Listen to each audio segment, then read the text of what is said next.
Our workplaces love to use slogans. We have slogans for safety, quality,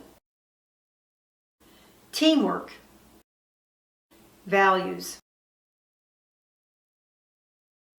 Our workplaces use slogans to motivate the workforce to change their behavior so they can achieve management's objectives.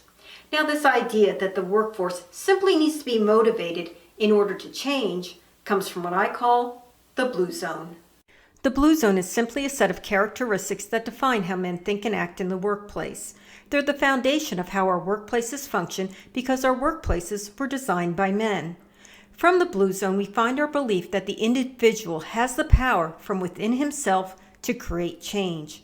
This means that if a worker isn't meeting management's expectations, then he has the power to draw on his personal characteristics to change himself and improve his performance. Management's job is then to harness the workforce's power over change and motivate them to use it for the workplace's benefit. To do this, management creates slogans as catchy phrases that remind the workforce of management's objectives. However, the workforce knows something management doesn't want to acknowledge. They don't have complete power over how well they can do their job. Their performance is limited by factors outside their control. So while they may want to perform better, they can't. So to the workforce, motivational slogans are just something that distant and uninvolved managers give lip service to. Since the 1980s, slogans have come under fire for their lack of effectiveness. Back then, Dr. Edward Deming led the charge when he published his 14 points on how to improve workplace efficiency and effectiveness. His 10th point said, "Eliminate slogans, exhortations, and targets for the workforce. Such exhortations only create adversarial relationships, as the bulk of the causes for low quality and low productivity belong to the system and thus lie beyond the power of the workforce." Management, however, resists recognizing this truth because it requires them to accept responsibility and accountability for workplace performance. It's easier to put all that on the workforce and believe our people make the difference, so we just need more educated and qualified people, better teamwork and synergy, more inclusion and diversity.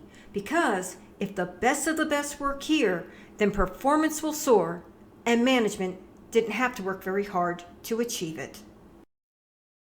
Slogans hide the fact that management doesn't want to interact and get involved with the workforce. This is because in the blue zone, we measure status by our distance from the workforce, so managers don't want to diminish their status by too much interaction. But without interaction, we can't resolve issues and improve performance. In order to change workplace behavior and encourage interaction, our workplaces need an infusion of pink zone traits. The pink zone is a list of characteristics that define how women think and act in the workplace. In the pink zone, we find that women interact with each other and don't create hierarchies. As women, we recognize when our colleagues are frustrated, stressed, or need help. Our feminine instinct is to care about them and put our empathy and compassion into action. So we get involved and we work within and among our colleagues to fix things and make them better. But the blue zone discourages all this pink zone interaction because it sees people as independent individuals who are responsible for themselves. But the good news is we are beginning to make progress. I worked in the construction industry, which is full of safety slogans. Now, historically, safety was seen as something management just gave a lot of lip service to. But then we started talking about real-life incidents, horrible incidents, and that allowed men to acknowledge feelings that they had always kept suppressed. Now, if you've ever worked someplace where a colleague was killed on the job or injured in a way that is completely life-altering, you know the sickening feeling you get, and you know it's a feeling you will never forget. And when you confront those feelings, you want to do something. You want to take action so you never have to experience that again. So by finally acknowledging our feelings, we gave ourselves permission to tap into the pink zone and change our safety programs. We stopped inspecting individuals for compliance to safety standards. Instead, we began educating people on safe workplace practices. This required us to interact and change how we talk to the workforce. We finally put caring about each other front and center. We said, I'm showing you the safe way to work because I don't want you to get hurt.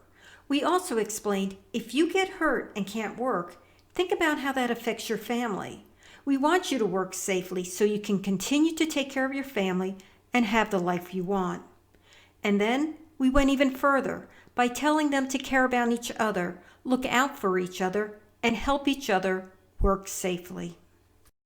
It took a lot for people who had always worked under draconian programs to believe that we were sincere in putting their well-being first. So we never deviated from our message. More importantly, it wasn't just our safety team spreading the message. It was everyone. It was our superintendents, quality personnel, and management team. Everyone got involved and everyone practiced what we preached. As women, we have to remember the tremendous power of our pink zone traits to create change. We have to understand that words and slogans don't create change. Change requires action. It requires us to get involved and to interact with the people we are trying to help. And we have to remember that people can tell the difference between someone who is just giving lip service and someone who gets involved because they genuinely care. This is Dot Callahan, asking you to help me turn the woman in the room into the women in the room. Sign up for my newsletter, subscribe to my YouTube channel, or find the Woman in the Room on Facebook. It's up to you. Just keep watching and sharing my videos. To get advice from a woman who's been there, dealt with that, and knows what works.